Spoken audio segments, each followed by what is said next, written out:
小孩子都这样呀。梁姨笑道，再大一点就好了。洋洋是不想上幼儿园，倒是没有哭闹，顶多就是动作刻意放慢，磨磨蹭蹭的。海小姐那么好的脾气，都受不了她的磨蹭，说洋洋出门前磨磨蹭蹭，她又老怕迟到，说什么迟到了会丢脸。有时候海小姐被她气到，故意撇下她，提着她的小书包就走，她又急得直哭。商小飞看来小孩子还是看看就好，洋洋在他看来已经是很听话的小孩子了，没想到他看到的都是表面，那真让他天天带着，估计他会疯啊。梁姨呵呵的笑，这倒是实话啊。看别人的孩子就觉得很可爱，恨不得自己也生10个8个的，等到自己有了孩子亲自带娃的话，恨不得将孩子塞回肚子里去。商小飞心想，以后他和君然结婚生子后，孩子就交给君然来带，他当奶爸，他看看就好，可以陪孩子玩陪吃，但是管教他不插手，不操心，都交给君然吧。他有点不负责任呀。大少奶奶，商小姐来了。梁姨一进屋就叫喊着海童。坐在客厅里无聊的看电视的海童听到梁姨的话，一看还真是商小飞来了，他顿时欢笑着起身迎向商小飞，嘴上在抱怨着商小飞，你个没良心的，这么多天都不来陪陪我，我无聊死了，婚礼事宜都不用他操心，他想帮帮忙也不行，那又不能回公司上班，连去书店看看，沈小军都会催他回来，让他在家里安安心心的等着当新娘。习惯了忙碌，忽然静止下来，什么都不能干，海童浑身不自在。也没几天嘛，我这不是前2天又出差了一趟，上次谈了几次都没有谈下来的合作，前2天终于谈妥了，合同都签了，咱们又多了一位大客户。商小飞亲热地挽着海童的手臂，2个人一起走回到沙发上坐下来。彤彤，我觉得咱们还得再扩大菜场的规模，你的意思怎么样？有生意当然好呀，等我的婚礼过后，我们再去看看哪里的田地愿意出租的，我们就承包下来吧。商小飞松开挽住他手臂的手，摸了摸海童的肚子，笑道，你现在揣着小站印，他肯让你跟着我到处跑，婚礼过后你们俩不度蜜月，不出远门，就在咱们管城也是可以的。海童计划是在管城以及周边城市自驾游，就当作是度蜜月了。对了，你和君然的事怎么样了？我听慕晴说他们一家子昨天去了你们家。商小飞的笑容更灿烂了，脸上还有红云，看他这副样子，海童就知道好事将近。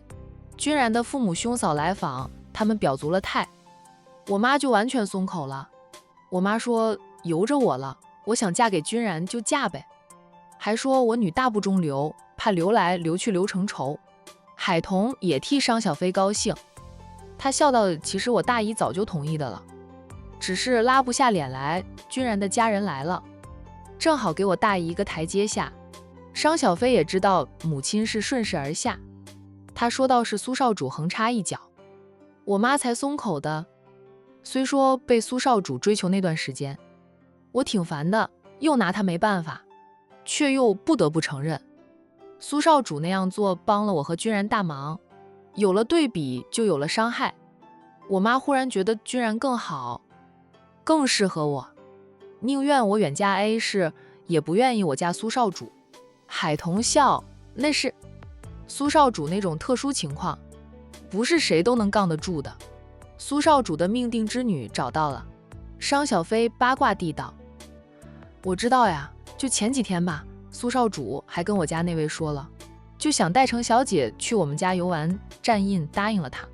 奶奶说程小姐简直就是文武双全的代表，与苏少主非常般配，还说就是程小姐那样的女孩子才能稳坐苏家少主夫人之位。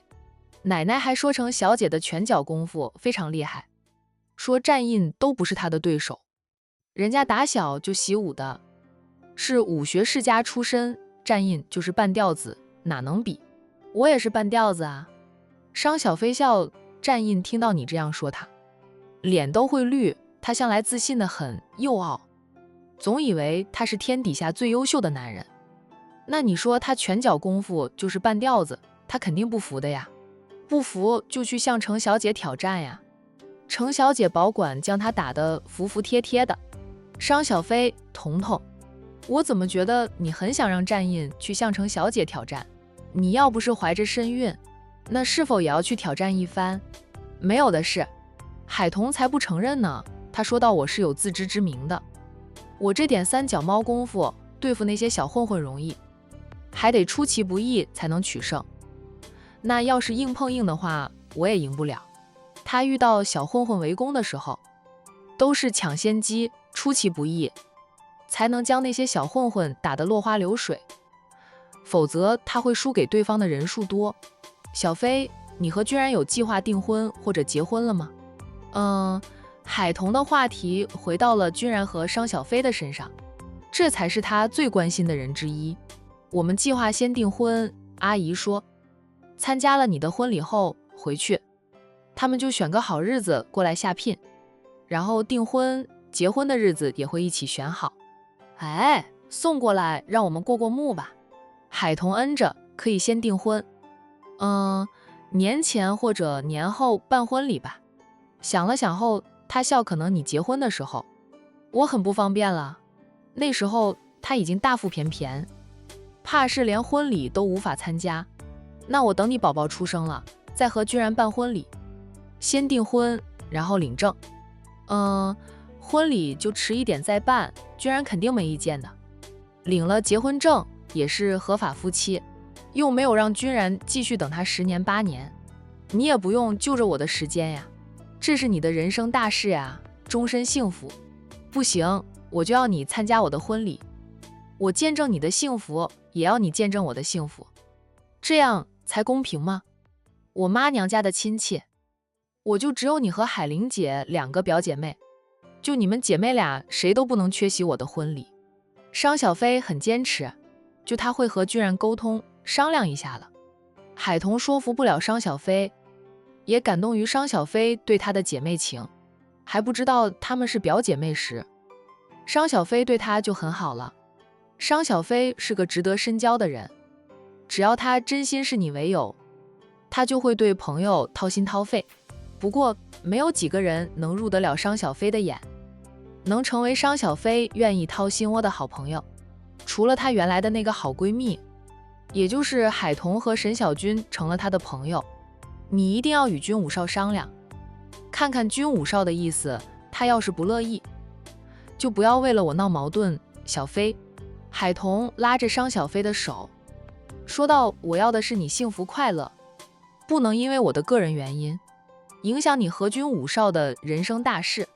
商小飞反手握住海童的手，笑道，彤彤，你放心，我们不会的，我相信君然能够理解我的决定，况且我们俩的计划也是先订婚，不着急结婚的。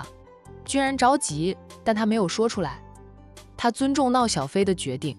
在管城，除了君然追着商小飞跑，其他男人一般也不敢肖想商小飞，一来是觉得商小飞脾气不好，怕娶回家里来会是惹祸精，二是他们的身份地位无法与商家门当户对。管城上流社会的人都知道，商小飞在商家那是集万千宠爱于一身的，而且商太太过于强势，有些人家觉得与商太太成为亲家，亲家不好相处，也会恶化两家的关系。还有就是商小飞以前喜欢战印，这是整个管城的人都知道的，他们自认比不过战印，怕是入都入不了商小飞的眼。如果不是商太太出手阻拦，居然都不担心有人抢走他的商小飞。小飞想什么时候结婚他都能接受。是商太太出手阻拦，又有苏少主插一脚，君然才着急的，不娶商小飞进门他都不放心。彤彤，咱们不纠结我什么结婚的事。我今天过来主要是告诉你啊，我和君然的事基本上是定的了，就等选好了日子和他订婚。订婚宴居然征求我的意思，是在管城办还是回 A 市办？海童笑道：“这是你们俩的事，你们俩商量好就行。”就居然很宠商小飞，也很尊重他。属于真正的优质男。商小飞说道：“我是想在管城办的，我在管城出生，在这里长大，熟悉这里的一切。去了 A 市，人生地不熟的，短时间内还没有融入他们家那边的圈子。但是居然是君家的五少爷，是叶总的亲弟弟，他订婚不在 A 市请客。别人会不会说他是我商家的上门女婿？他爱我，尊重我的所有决定。同样的，我也爱他，也要为他考虑，不能只想着我自己。”海童听着商小飞说话，他也不好给商小飞出主意，这是商小飞和君然的私事，也是人生大事，得由他们俩决定。马上就是你和战印的婚礼了，这几天我们大家都在忙着，我和君然订婚的事就推后再说吧。等你们的婚礼结束后，我和君然好好的商量商量。商小飞跟海童说这些事，也不是让海童帮他出主意，不过是想有个人倾诉一下。海童笑着：“你们好好商量，走到今天，你们俩也不容易哈。当初战印的表弟唐先生，就让君然如临大敌，视唐先生为最强劲的情敌，说唐永安看你的眼神充满了柔情蜜意。”商小飞脸红的道：“那是他草木皆兵，唐先生是觉得我和外界传言的不一样，看我的眼神多了点欣赏而已，他就认为唐先生爱我，担心我会被唐先生抢走，加上那是我妈安排撮合的。君然真正视为情敌的男人的确只有唐永安。苏腾在君然眼里就是个演戏的，因为演得太明显了。大少奶奶啊！”梁姨走进来，笑着告诉海童，君太太以及君大少奶奶带着2个孩子来了。叶君博一家子都是住在悠悠山庄，战印夫妻俩亲自招待了君家的一家子。随着婚礼时间的到来，海童才从婆家回到姐姐的家里住着。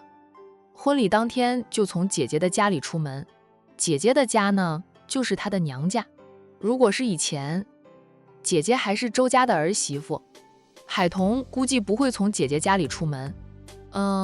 现在不一样了，姐姐独立自主，姐姐的家都不叫周家，是海家。姐姐是主人，姐姐说了算，姐姐的家就是她海童的娘家啊。快请！海童暂时回了娘家居住，穆晴婆媳俩便带着2个小家伙过来看海童。主要是穆晴在管城呢，也是人生地不熟呀，她只和海童熟悉，与商小飞以后会成为妯娌，但2个人的交集暂时也不多，除了来找海童，穆晴都不知道找谁完了。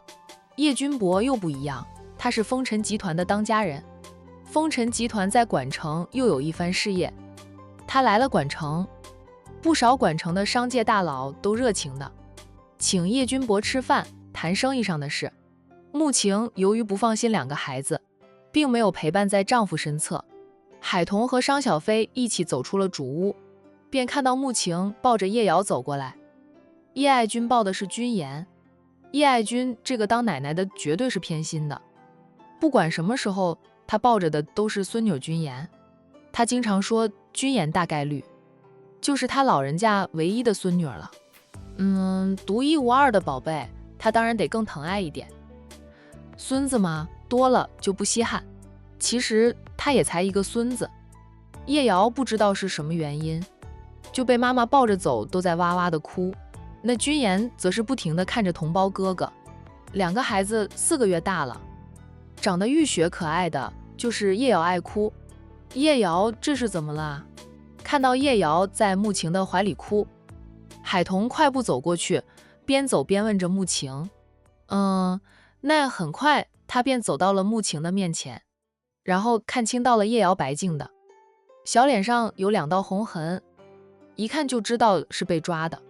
穆晴说到兄妹俩放躺在一起，睡醒后叶瑶习惯性的张嘴就哭，妍妍不知道是有意还是无意的，一巴掌挥拍到他哥的脸上，还抓了他哥的脸上一把。叶瑶就哭得更厉害了，这不被我抱着下车了，都还在哭。君言，哥哥太吵了，我想让哥哥闭嘴的，那拍偏了。海童好笑的道，我想妍妍是不小心的，他肯定不是故意拍打他哥的。穆晴也笑，这小子就是爱哭，和玲玲家里的君非有的一拼的了。哥们俩如今是我们家里的一对哭猫。君非爱哭，海童也知道。程玲玲最怕儿子哭，儿子一哭他就想躲，这不躲到了管城来，帮宁云初治了眼睛后，都没有马上回风尘山庄去。他说参加了海童和战印的婚礼后再回去，反正君非有老神医带着，老神医带娃的经验比程玲玲丰富，毕竟他老人家带大了程玲玲的。程玲玲收下了龙庭这个徒弟后，也是交给了老神医照顾兼教学，他自己当个甩手师傅，偶尔考一考龙庭。龙庭和洋洋差不多的年纪，但他记性悟性都比洋洋强很多，否则也不会被程玲玲相中收为徒弟。程玲玲看过洋洋，他和海童说洋洋适合混商界，有战印这个亲姨父在，洋洋的未来也是不可限量的呀。小孩子小的时候都是这样，爱哭闹。以前洋洋还是小奶娃时，也是这样，一天哭个800回。阿姨，我能抱抱妍妍吗？商小飞试探地问着未来的婆婆。叶爱君爽快地将宝贝孙女儿递给了商小飞，让商小飞抱着。她笑道妍妍很好带的。商小飞抱着小娃娃，有点不敢动，他很少抱这么小的孩子。很快他就将君言还给叶爱君，笑道阿姨，还是你来抱吧，我没有抱过这么小的孩子，抱着他我都不敢走路了，怕他会从我手里滑落。叶爱君笑道没事，你多抱几次，习惯了就好。海童请着君家婆媳俩进屋，小哭猫叶瑶在进屋后终于不哭闹了。海玲姐不在家，穆晴问了句，我姐出去了，她的饭馆很忙，遇到了点急事需要她去处理的。洋洋去上幼儿园了，小家伙出门前还在抱怨，说连他的姨丈都不用回公司上班了，为什么他一个小孩子却还要上幼儿园呀？穆晴忍不住笑道他的姨丈是休婚假。跟他一个小孩子有什么关系？他就是觉得大人上班，小孩子上幼儿园才是正常的呀。要是大人不上班，他要上幼儿园，他就觉得不正常了。你这次不带龙庭过来？哦，龙庭也要上幼儿园。海童笑着，暑假去了你们那边一趟。洋洋回来后经常念叨着龙庭，有时候他做了错事，我姐还会拿龙庭和他比较。洋洋是龙庭为比拼的目标，虽说呢两个小家伙年纪都不大，不过相处过后，洋洋就意识到自己不如龙庭。龙庭懂得比他多，连扎马步都比他稳。他说他要变得强大，变得厉害，超过龙庭。他不想上幼儿园了，海玲的确会说他，说他做事不能专心一致，三心两意的哪能和龙庭比？小家伙就会嘟着嘴背上他的小书包，老老实实地上幼儿园去了。龙庭也经常念着洋洋的，还问我什么时候洋洋会再来家里玩。梁姨给2位贵客送上了香茗、水果点心，那商小飞坐下了就敢抱孩子了。她再次从未来的婆婆的手里抱过了君言。小娃娃睁着乌黑明亮的大眼睛看着商小飞，很快就冲着商小飞笑。妍妍冲着我笑了，小奶娃的笑让商小飞欢喜不已，忍不住就在妍妍的小脸上猛亲了几口。叶爱君很满意商小飞这个未来小儿媳妇，她也喜欢穆晴这个长媳妇，不过商小飞的性格和她颇为相似，性格相投的人更能处得来。她笑道妍妍很少笑的，看来她很喜欢你这个小婶婶。穆晴也说妍妍的性格肯定像她爸，现在才几个月大不明显，再过几年就能看明白了。他平时不爱哭，安安静静的，但也很少，只见过几面的人。君言是不会露出笑容的。商小飞是君然的心上人，到今天为止才见过2次君言。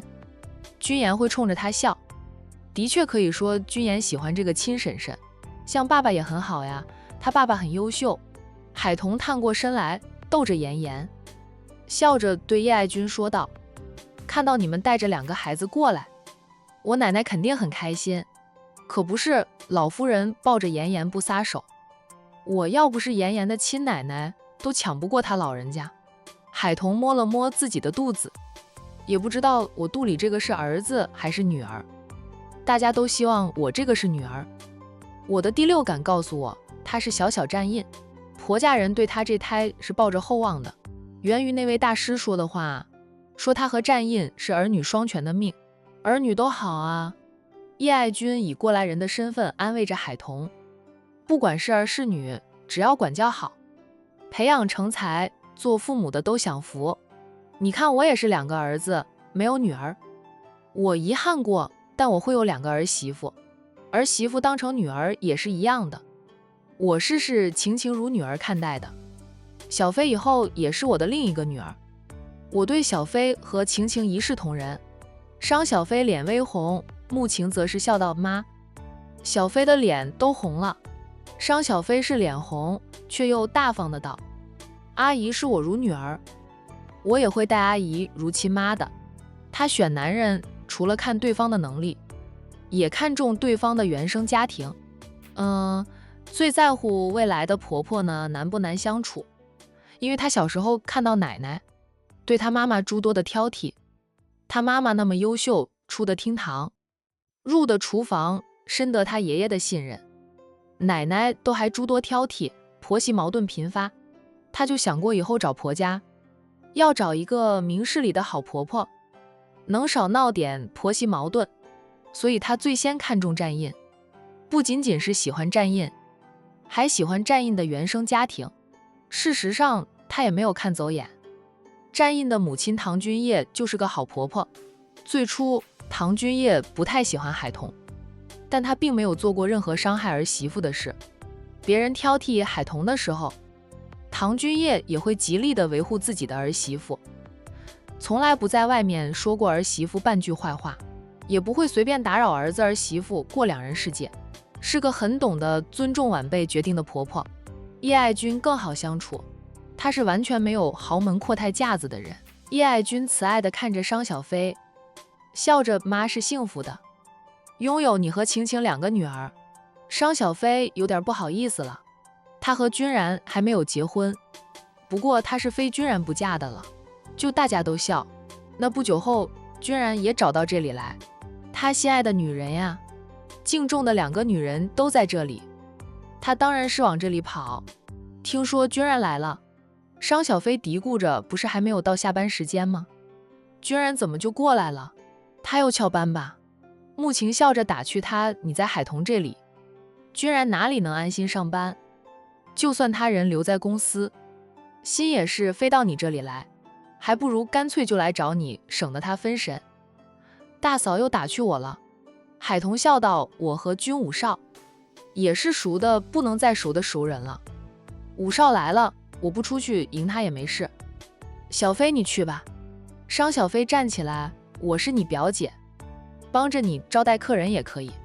明明就是他心急的想出去，还要找个堂而皇之的理由，这逗得大家又笑起来。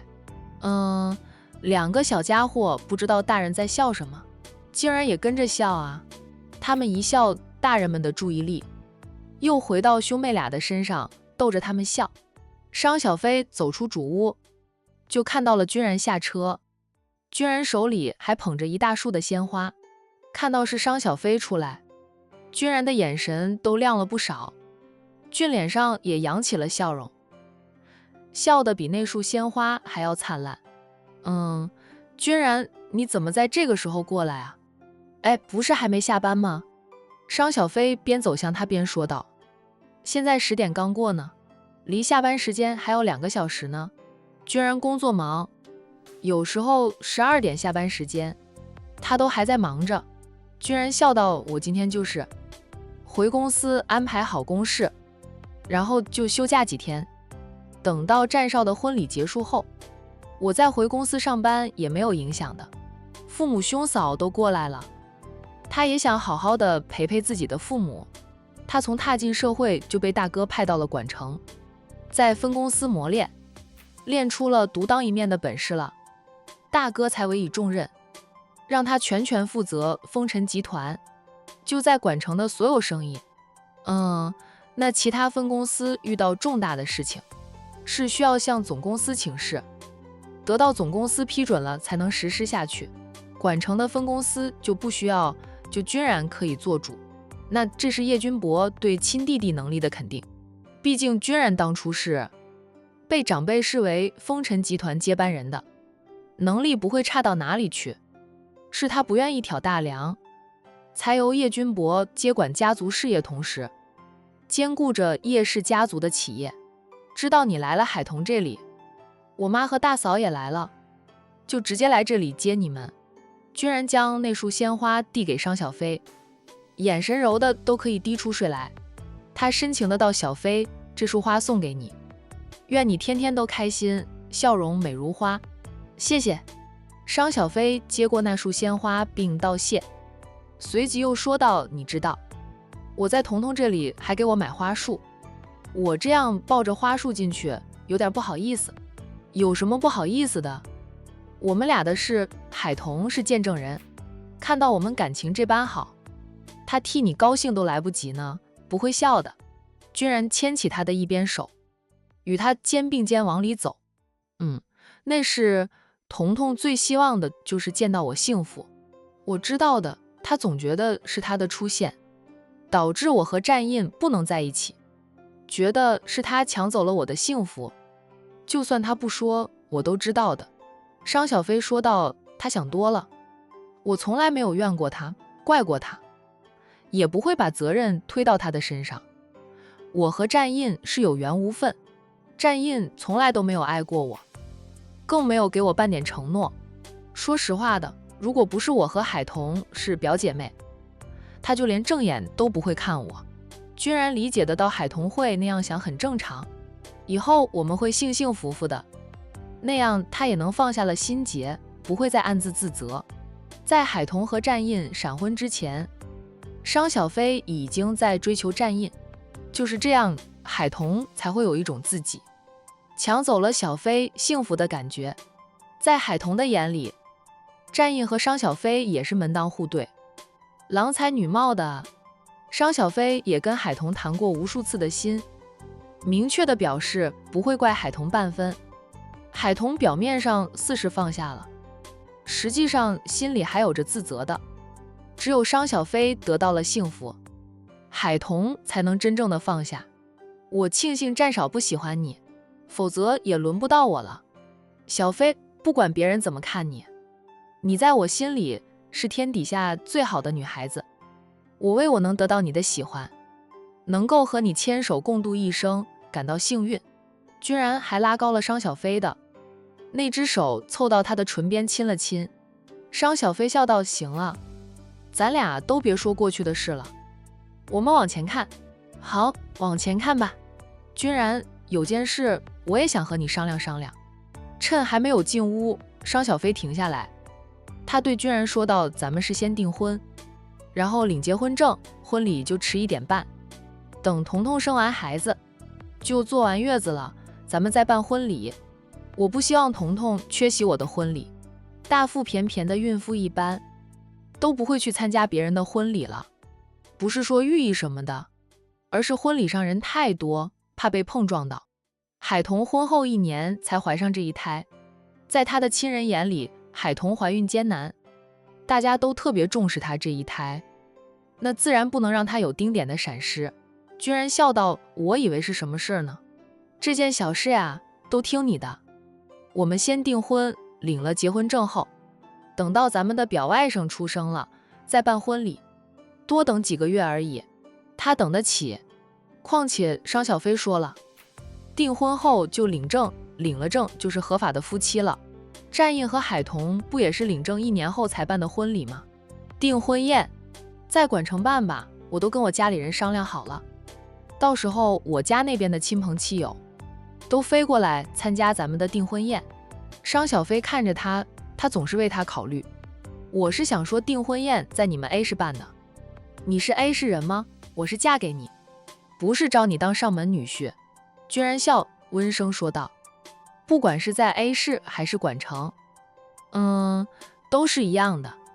我是想着我常年在管城，朋友也多在管城，你熟悉的也是管城，就在管城办订婚宴。我那边的亲戚坐飞机过来也不用多长时间，没什么影响的。只要他愿意结婚，大家都高兴得很，不会纠结订婚宴在男方那边办还是女方这边办的小问题。幸福开心最重要。等我家里选好了好日子，将日子单送过来给你爸妈过目，要是没有意见就定下日子，我们就在管城办订婚宴，不改地儿了。居然又说到小飞，日子是我们俩在过，过得好不好我们知道，不用管别人说什么。你向来都是不在乎别人怎么说的，我在乎你，爱你，所以在乎别人会怎么说你。说我倒是无所谓，我脸皮超级厚的，不怕别人说我。居然笑宠溺的搂他入怀，还很小心的没有压到那束花。他说到有你这句话，哪怕是让我上刀山下火海，我都心甘情愿。哪句别人说我是上门女婿，我也愿意给你们家当上门女婿。是阿姨说她有2个儿子了，不想多要1个儿子，不肯收我。商太太在见到未来的亲家后，就想开了，就只要女儿幸福就行。君家不会让她失望的，所以在君家表态愿意让君然当他们商家的上门女婿时，那商太太反而不同意君然上门了。商小飞以后会出嫁，就嫁入君家，成为君家的5少奶奶。不过由于她和君然工作关系的原因，那婚后呢，夫妻俩都还是会在管城长期生活的。君然又早早买下了商家隔壁的房子，小夫妻俩抬脚走上1分钟的路，就可以回娘家吃饭，方便得很呀。商小飞轻推开他，笑道，你别压坏了我的花束，我很小心避开了花束的，就算压坏了也无妨，我可以每隔1个小时送你1束花，要那么多干嘛？不能吃不能喝的，放上几天就枯萎了。每天送我1束花，跟我说100遍你爱我，我就很满足的了。居然说到100遍的我爱你都不足以表达我对你的爱意，我觉得每天说上1000遍最好啊。商小飞笑嘻嘻的，随你走吧，进屋里去。2个人携手进屋，屋里的人看到小情侣俩那样亲热，那笑意加深。那与此同时的任你食餐厅，一名陌生的男人手捧着1束鲜花，站在任你食餐厅门口，打量着任你食餐厅良久，才步上了台阶，走进餐厅。欢迎光临，先生，请问几位？服务员看到男子进来，笑着问好，并问男子是几个人过来吃饭啊？男子低沉的道，我不是来吃饭的，我想见见你们海总。服务员的视线落在男子捧着的鲜花上，脸上的笑容敛了敛，但还是礼貌的道，请问先生贵姓？找我们海总有事啊？这个陌生的男人大概率是想追求他们海总吧，但是呢，海总有陆总了，听说陆总追求海总也追求了将近1年的。2个人走到今天呢，也挺不容易的。一开始陆太太是极力反对2个人在一起，嫌弃他们海总是个离婚女人，还带着个孩子。后来呢，陆总出了车祸，那陆太太反而求着他们海总接受陆总了。2个人现在也没有明确着恋爱关系，但在管城，大家都是将他们看成是一对儿的。还没有人敢和陆总抢女人呢。听说海总的前婆家里的人就一直想让海总和前夫复婚，当然海总是好马，不会吃回头草的。我姓萧，萧恒。萧恒其实就是住在东山小区的那个，因为失恋后天天酗酒，喝醉了酒就到处睡，看到年轻的女孩子还会死死地盯着别人看。他见过海玲后也盯着海玲几天，直到海玲搬离了东山小区，他在小区里再也碰不到海玲。他忽然就不再酗酒，决定重新振作起来，然后追求海玲。那今天他特意换上了新买的衣服，又剃了头发，刮了胡子，整个人焕然一新了。他买上一束花，大胆地来了任你食餐厅。那海玲母子呢，在东山小区住了那么长时间，那萧恒打听海玲的事情还是很容易的。也知道海玲的亲妹妹就是首富家的大少奶奶。那萧恒倒是不贪图海玲能为他带来多少好处，他是单纯的看上了海玲这个人，喜欢她，想追求她。他不嫌弃海玲是离婚女人，也不嫌弃她带着个孩子，只要海玲给他机会，他会待海玲的儿子如亲生的。服务员再次看了看萧恒抱着的那束花，对萧恒说道：“萧先生稍等，我去问问海总的意思。海总很忙，未必会见萧总的。”萧恒理解的道：“没事，我在这里等着，麻烦你帮我问问海总的意思，谢谢了。”服务员转身走向海玲的办公室。那敲门后呢，得到海玲的应允，服务员推门进去，没2分钟，服务员便出来了。他走回到萧恒的面前，对萧恒说道：“萧先生，我们海总说不认识你，如果你不是过来谈业务的，你请回。”萧恒默了默后，便说道：“麻烦你再去打扰一下海总，跟他说我是住在东山小区的。那晚以及隔天清晨，我因为喝醉了酒，吓到了海小姐，我今天过来是向她道歉呢。”服务员再次去敲开了海玲的办公室门。又是很快啊，服务员出来了，他对萧恒说道：“萧先生，海总请你进去。”萧恒谢过服务员，抱着那束花走向海玲的办公室。海玲反复审核过妹妹办婚礼当天她作为娘家人这边请客吃饭的菜单，确定没有问题了，才合上了本子。看到萧恒敲门进来，海玲抬头看过去，对上萧恒那张陌生的脸，她都不敢相信这就是那个吓人的醉汉。剪了头发，刮了胡子，换上干净的衣服，萧恒有几分俊逸，当然无法和战印、苏南这些美男子相提并论。海小姐你好，我是萧恒，我们在东山小区见过面的。萧恒自我介绍。